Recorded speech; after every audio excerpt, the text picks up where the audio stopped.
और ये प्रोसेस में अगर आप करिएगा तो फिर बाद में आपको एग्जाम के टाइम में किताब पलट करके देखने की भी जरूरत नहीं पड़ेगा। हेलो फ्रेंड्स, आप सबका स्वागत है ERF फिजिक्स क्लासेस में। आज हम लोग बात करने जा रहे हैं इंग्लिश मीडियम में ऑब्जेक्टिव का प्रैक्टिस सेट जो क्लास 12 के एग्जाम में पूछने वाले हैं। तो आज सबसे पहले क्रैश कोर्स के रूप में ऑब्जेक्टिव का प्रैक्टिस सेट करने जा रहे हैं और वो है टॉपिक इलेक्ट्रिक चार्ज, यानी कि इलेक्ट्रिक चार्ज से जितने भी क्वेश्चन अभी तक एग्जाम में आपको क्वेश्चन बैंक में दिया हुआ है, पूछा गया, A to Z आपको कॉन्सेप्ट के साथ बताने जा रहे हैं। बहुत सारे बच्चे इंग्लिश मीडियम के वीडियो का इंतजार कर रहे थे कि कब सर इंग्लिश मीडियम में हम लोग को पढ़ाएंगे, तो आप लोग का इंतजार खत्म हो गया और आज से रेगुलर आप लोग को इंग्लिश मीडियम का प्रैक्टिस सेट चलेगा।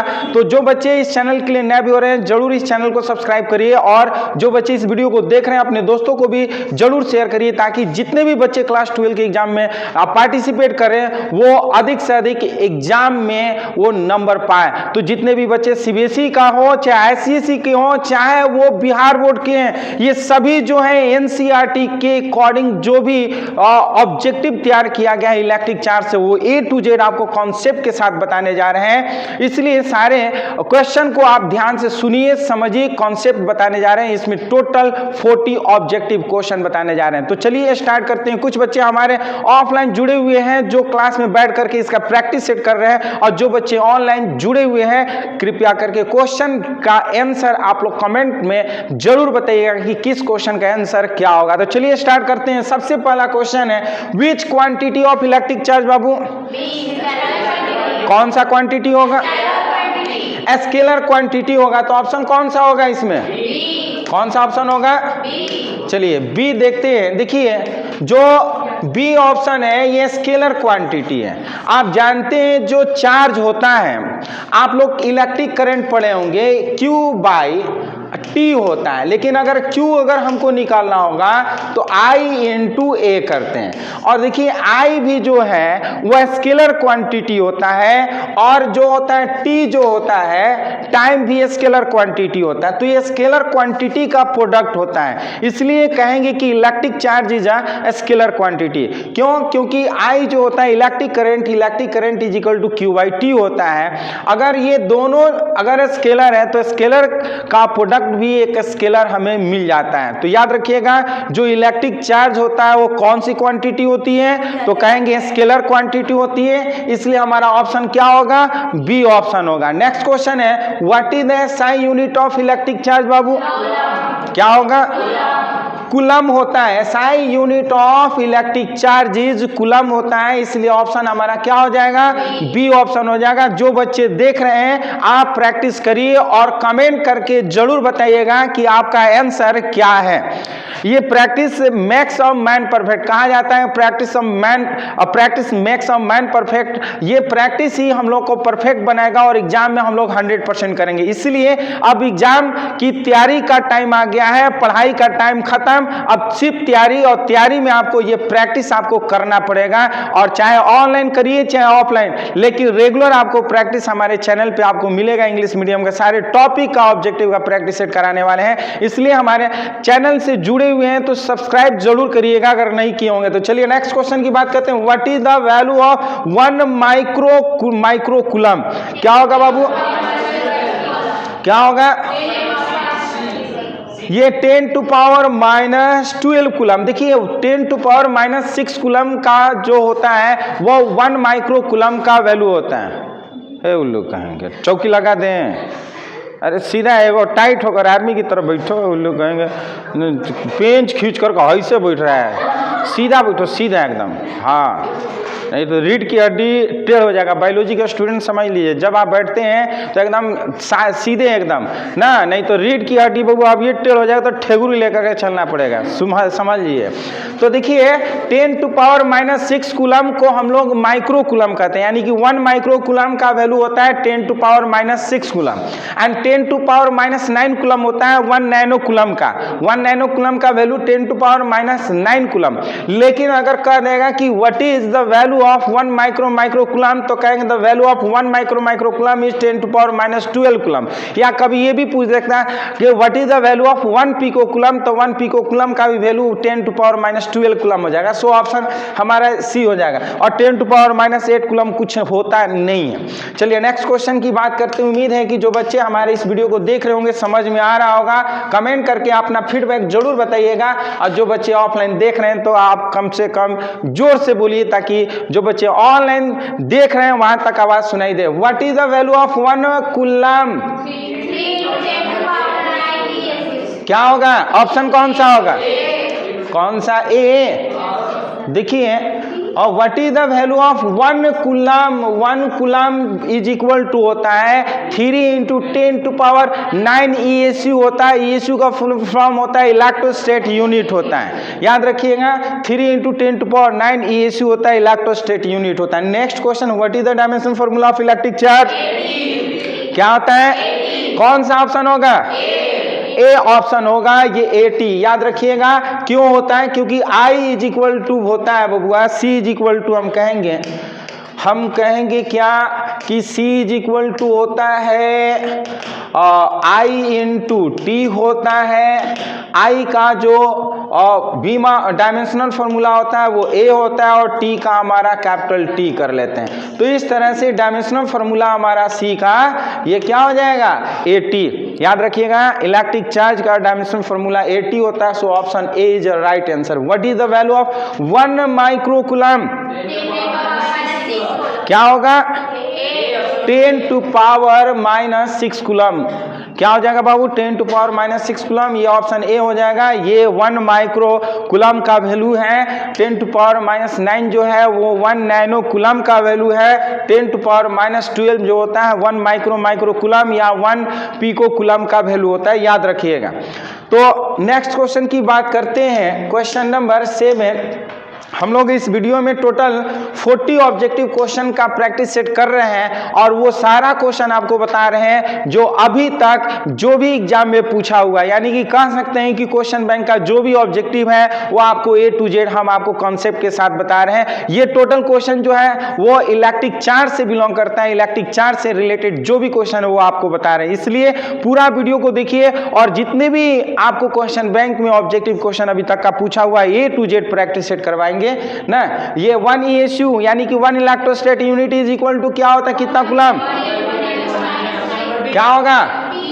बी ऑप्शन होगा 1/3 × 10⁻⁹ कूलम होता है। क्योंकि हम लोग पढ़े हैं 1 कूलम इज इक्वल टू 3 × 10⁻9 ना। ESU पढ़े हैं। अगर 1 ESU की बात करते हैं तो ये बबुआ हो जाएगा 1/3 और ये 10 टू पावर ऊपर जाएगा तो 10⁻⁹ ये हो जाएगा कूलम। याद रखिएगा ऑप्शन हमारा कौन सा हो जाएगा?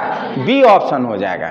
नेक्स्ट क्वेश्चन की बात करें। What is the value of quantum electric charge in ESU? कौन सा होगा? बोलिए। ए।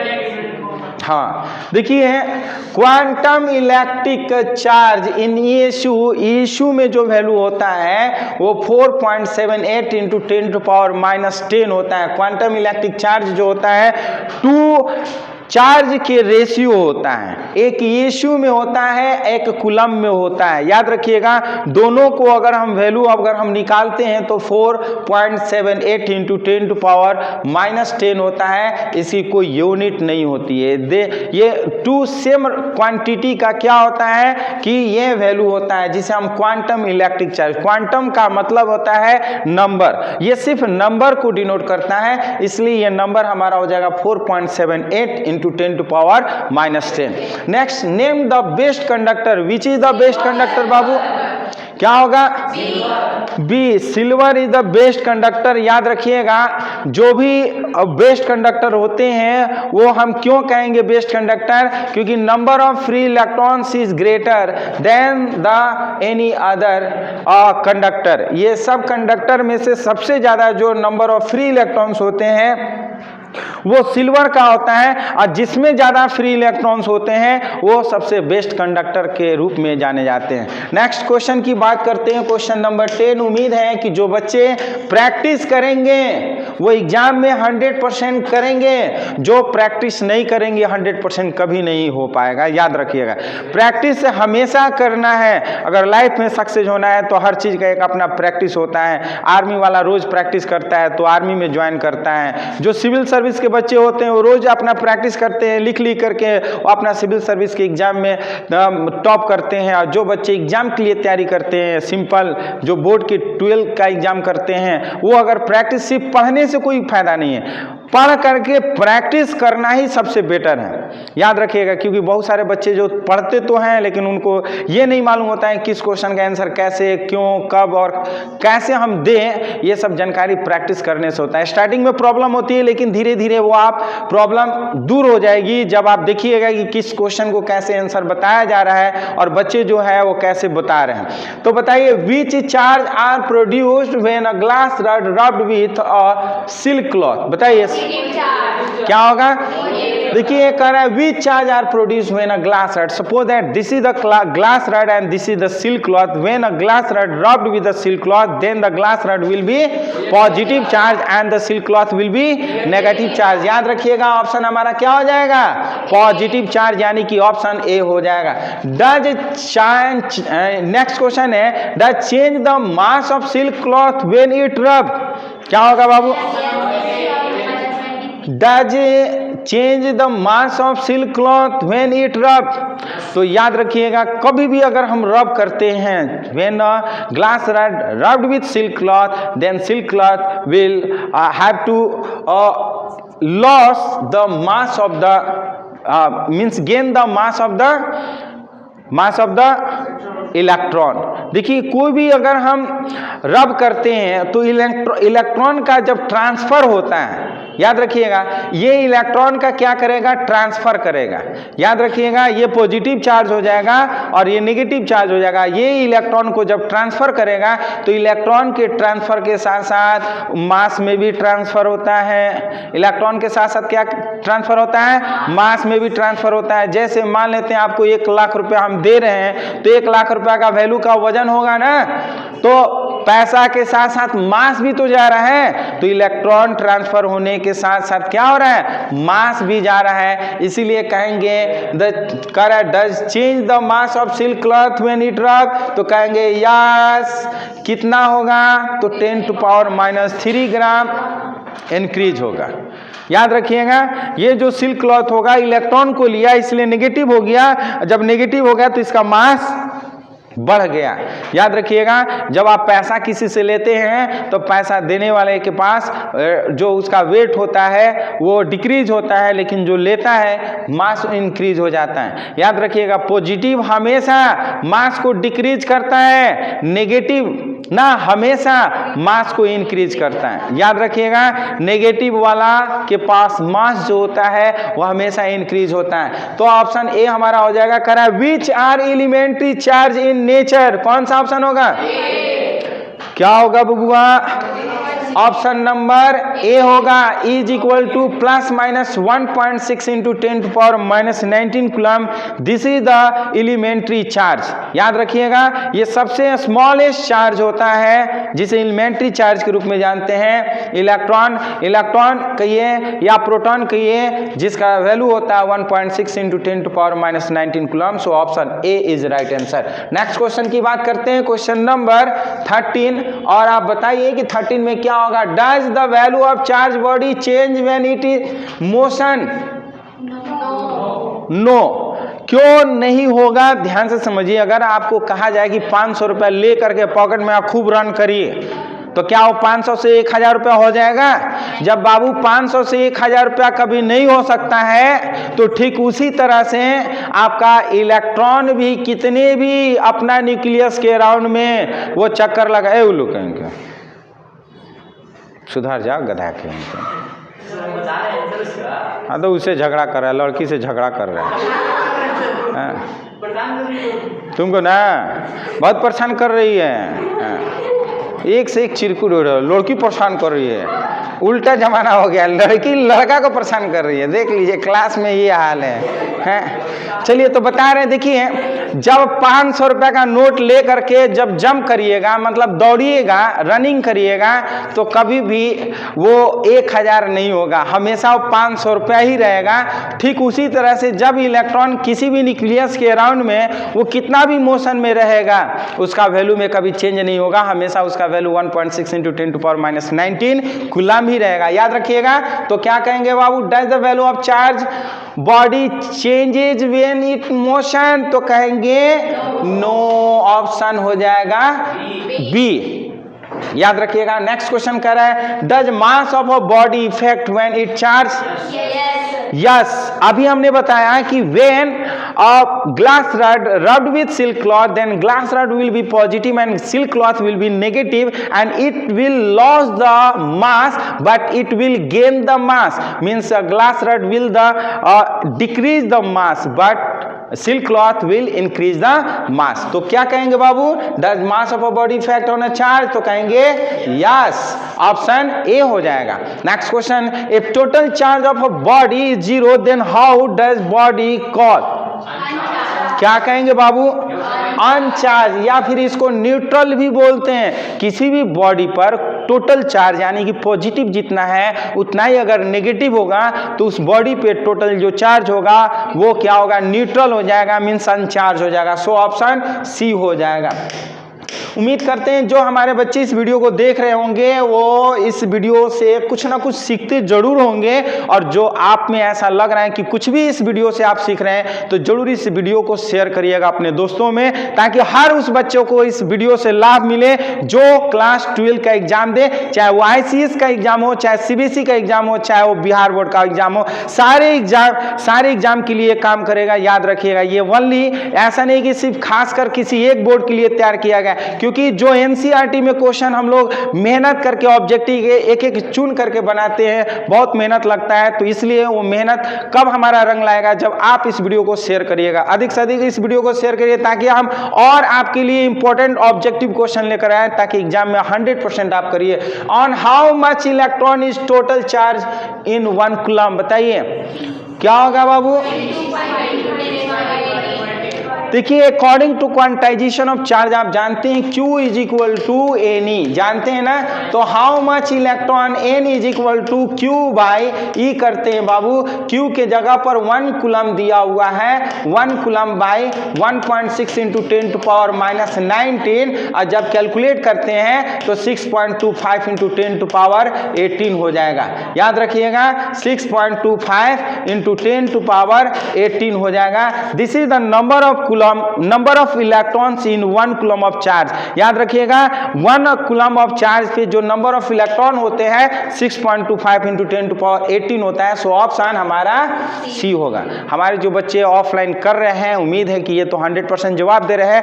जो बच्चे ऑनलाइन इस वीडियो को प्रैक्टिस कर रहे हैं, आप भी कमेंट करके बताइए कि आपका भी 100% है सर, हमारा भी प्रिपरेशन बहुत बढ़िया है। कमेंट करिएगा तब पता चलेगा, कमेंट जरूर करके बताइए। Next question, how much charge on nucleus of helium atom, बताइए क्या होता है, कितना होगा, कौन सा ऑप्शन होगा, डी होगा, बी होगा।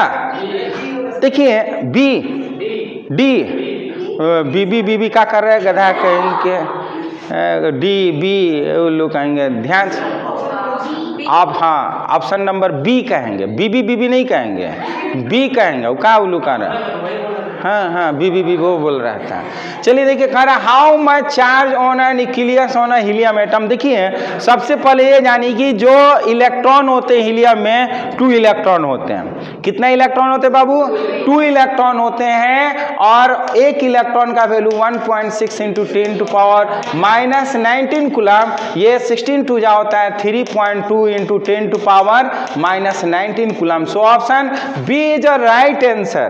याद रखिए, रटना नहीं, ऑब्जेक्टिव कभी रटने की जरूरत नहीं होती है। ऑब्जेक्टिव को ध्यान से देखिएगा, समझने की कोशिश करिएगा, कभी आपको प्रॉब्लम नहीं करेगा। याद रखिएगा, रट्टा मारिएगा तब वो भूल जाइएगा। हम रट्टा नहीं मरवाते हैं, हम कहते हैं कॉन्सेप्ट सीखिए, एक एक ऑब्जेक्टिव का कॉन्सेप्ट हम आपको बताएंगे। याद रखिएगा, तो आपको कभी प्रॉब्लम नहीं होगा। वो लोग कहेंगे देखो बोर्ड पे, क्या हो जाएगा बाबू? बी। आंसर बोलना है। बताइए what is the minimum possible value of elementary charge? Option बताइए। Option A. अभी हम लोग पढ़े हैं एलिमेंट्री चार्ज होता है नेचर में, यानी कि सबसे स्मॉलेस्ट चार्ज जो होता है उसका जो वैल्यू होता है वो इलेक्ट्रॉन और प्रोटॉन होता है, और इलेक्ट्रॉन प्रोटॉन का जो चार्ज होता है 1.6 × 10⁻⁻19 कूलम होता है। याद रखिएगा। सो ऑप्शन ए। बात समझ में आया बबुआ? Practice makes a man perfect. ये आपको परफेक्ट बनाएगा कब? जब आप मेहनत करते हैं और इस तरह से प्रैक्टिस देते हैं तब। तो याद रखिएगा, कोई भी क्वेश्चन आप देखते हैं कमेंट करके बताइए कि आपका इसमें से कौन सा आंसर सही है। नहीं आ रहा है तो घबराने की जरूरत नहीं है, गलती करिएगा तभी आप सीखिएगा। कमेंट अगर गलत भी कर दे रहे हैं तो अफसोस की बात नहीं है, कर दीजिए गलत, हम सुधारने के लिए हैं। यहाँ पे देखिए कहेंगे what is the number of electrons in 1 coulomb. शायद ये दूसरा बार आया है, नहीं ये सेकेंड टाइम में आया ना। 6.25 × 10⁻18। हम फिर सेकेंड टाइम भी एक्सप्लेन कर दे। देखिए क्वांटाइजेशन ऑफ चार्ज जो होता है Q =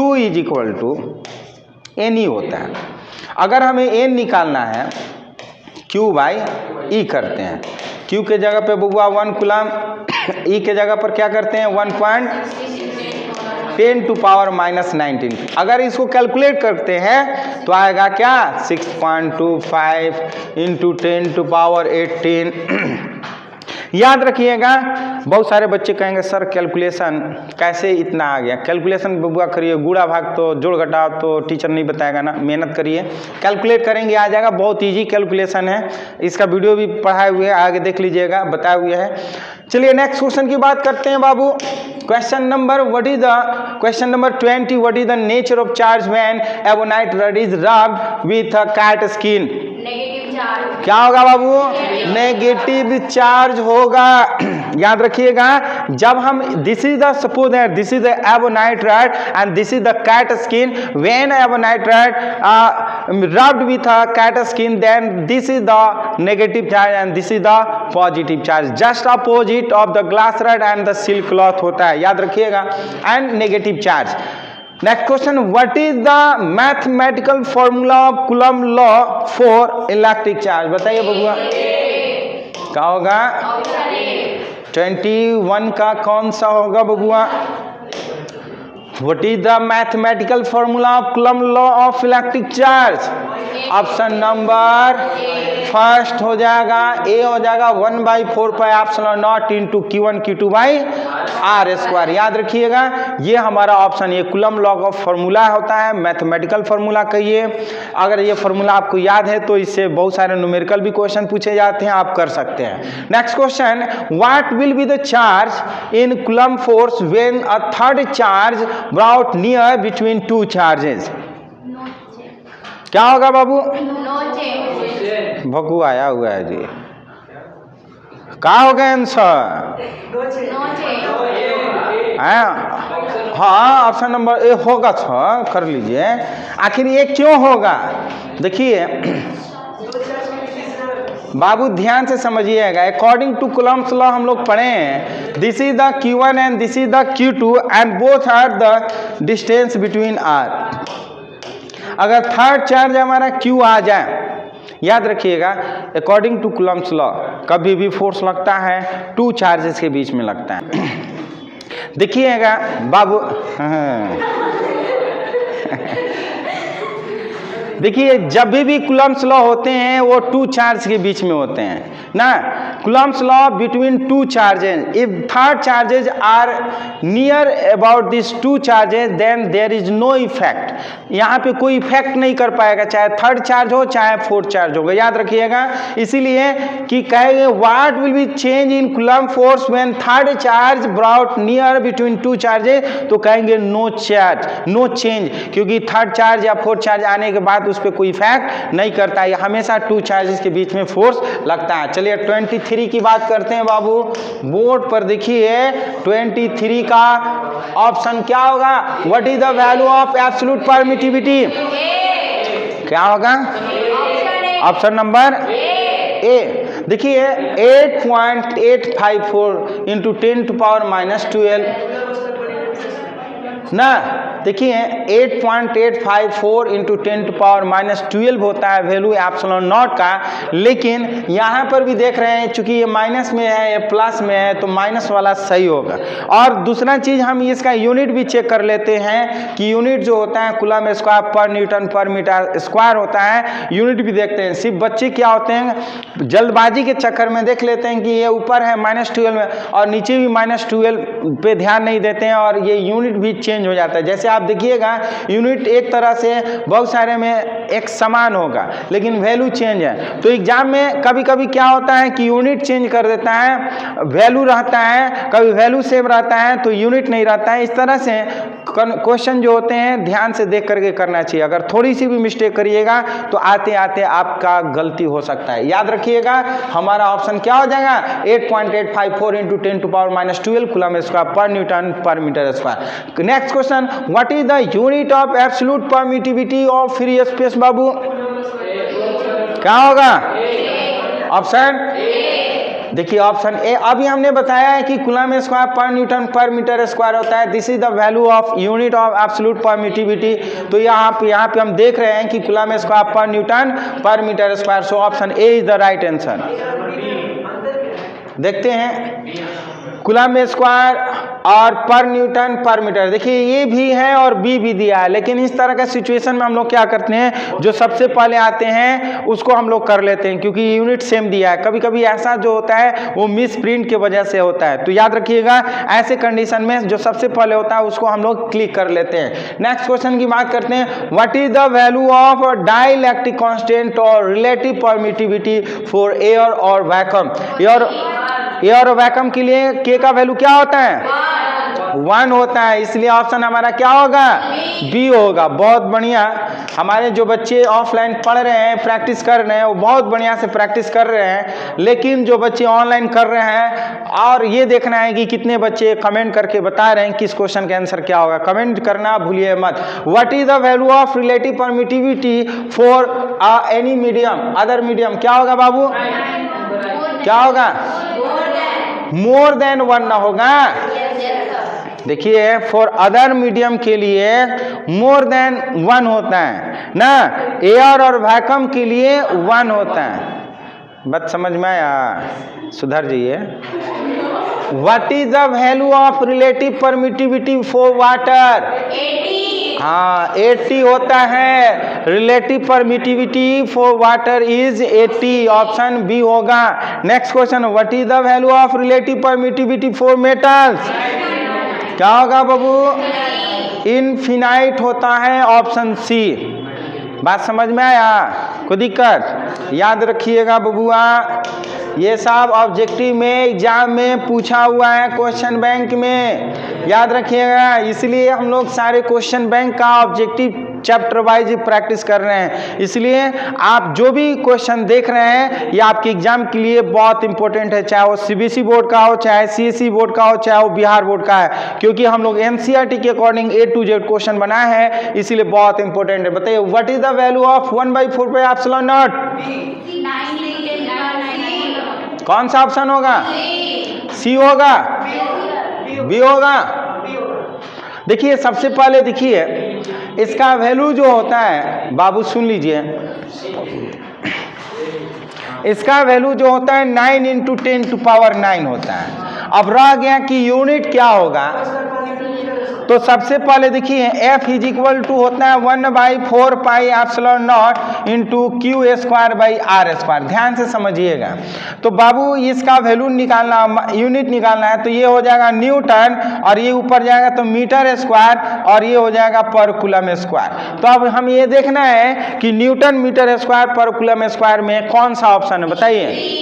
सी ऑप्शन है, न्यूटन मीटर स्क्वायर। तो इस तरह से हमारा ऑप्शन हो जाएगा सी। देखिए 9 × पावर 9 यहाँ पर भी, यहाँ पर भी, यहाँ पर भी है, 3 में दिया हुआ है, लेकिन यूनिट जो है वो डिफरेंस दिया है। तो यूनिट हम इस तरह से फॉर्मूले के अकॉर्डिंग निकाल लेते हैं, तब करते हैं, नहीं तो बबुआ रट्टा मारिएगा, घबरा जाएगा। आप देखिएगा 9 × 10⁻⁹ होता है, फट से नहीं मारिएगा। बहुत सारे बच्चे ऐसे भी होते हैं जो चारों ऑप्शन भी नहीं देखते हैं ना, देखते हैं पहले ऑप्शन में मारो जल्दी जल्दी करो, ऐसे में सारा क्वेश्चन गलत कर देते हैं, जानते हुए भी गलत हो जाता है। इसीलिए आप प्रैक्टिस करिएगा तो टाइम आपको बहुत ज्यादा मिल जाएगा, और टाइम ज्यादा मिल जाएगा तो चारों ऑप्शन पढ़ने को मिल जाएगा। उस चारों ऑप्शन को पढ़ करके ही क्वेश्चन अटेम्प्ट करने की कोशिश करिए। Next question, what is the dimensional formula of absolute permittivity बाबू?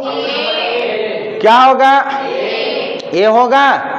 हम लोग चेक कर लेते हैं बाबू, अगर हमको चेक करना होगा कि ए होगा कि नहीं, कैसे जानेंगे?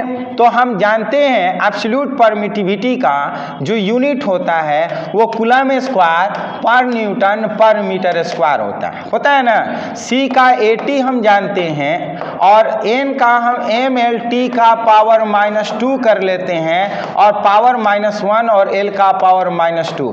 तो इस तरह से अगर करते हैं तो M का पावर -1 और L का पावर -1 और L का पावर -2, L का पावर -3, T का पावर माइनस से प्लस हो जाएगा, 2 और 1 3, यानी कि T का पावर 3 और A हो जाएगा। तो देखते हैं ऑप्शन A आ रहा है क्या?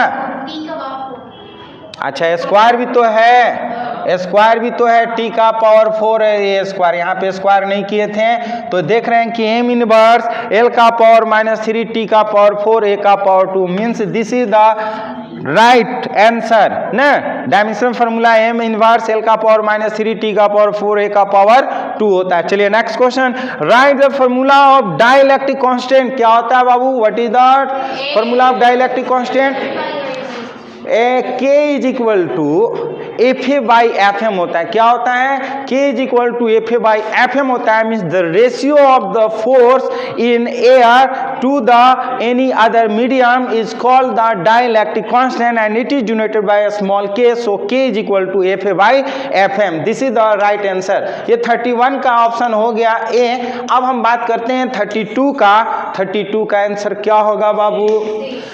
विच Newton's law is similar to electric force और कूलम फोर्स? बताइए। सी होगा, याद रखिएगा, Newton's third law. Newton's third law क्यों होता है? क्योंकि न्यूटन्स थर्ड लॉ आप जानते हैं, every action react equal and opposite direction.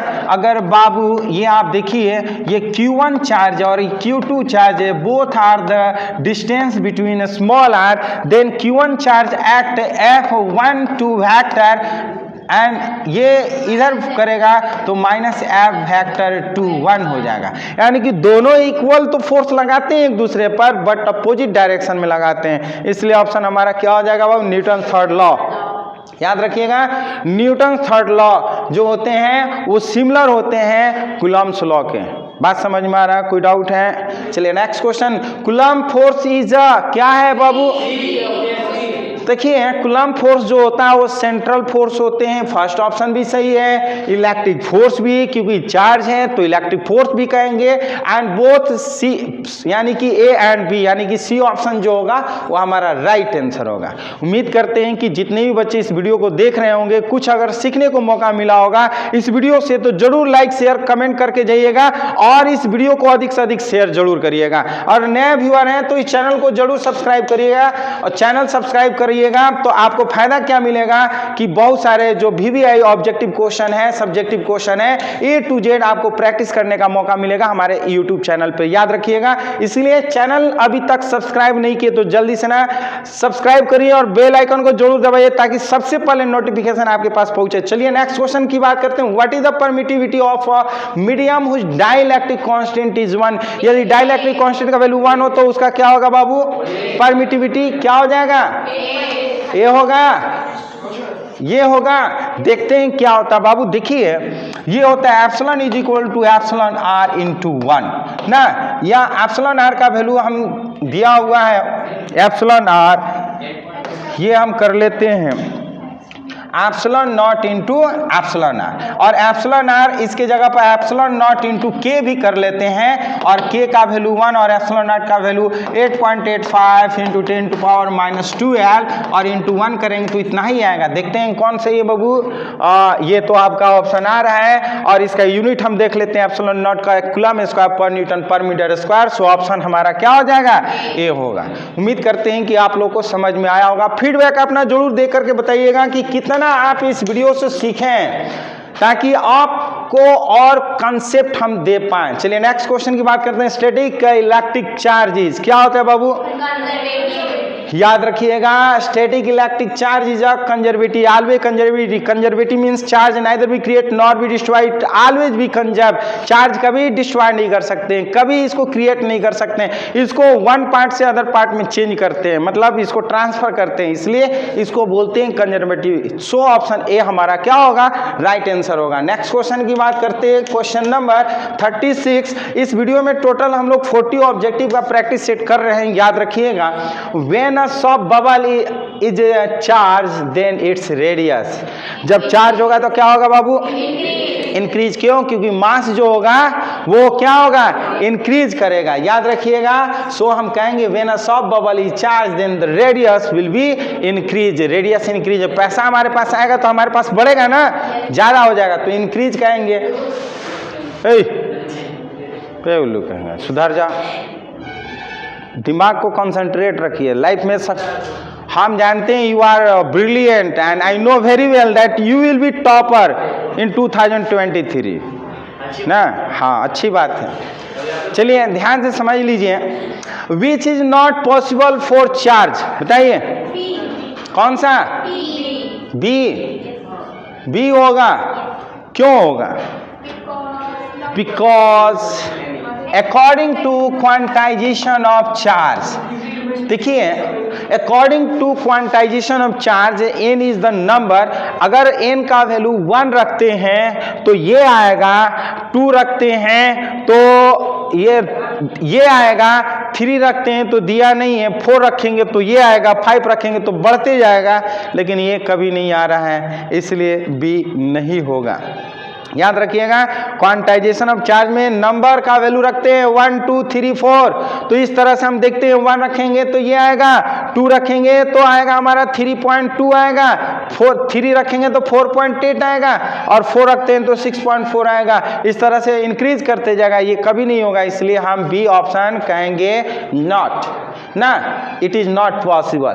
Which name is a given give by force between 2 charges, कौन दिया था बबुआ, कूलम। कूलम ने ही बताया था कि 2 चार्ज के बीच में, चाहे वो सेम चार्ज हो और चाहे वो ना डिसिमिलर चार्ज हो, एक दूसरे के बीच में फोर्स लगते हैं। ये सबसे पहले कूलम साइंटिस्ट ने ही बताया था, इसलिए ऑप्शन बी होगा। Next, second last of this question video, 1 coulomb charge which repel equal and similar charge place at 1 metre from it in vacuum और air with a force of, क्या होगा बाबू, क्या होगा, डी। बी। देखिए F is equal to होता है 1/4 pi epsilon not into Q1 Q2 by R square.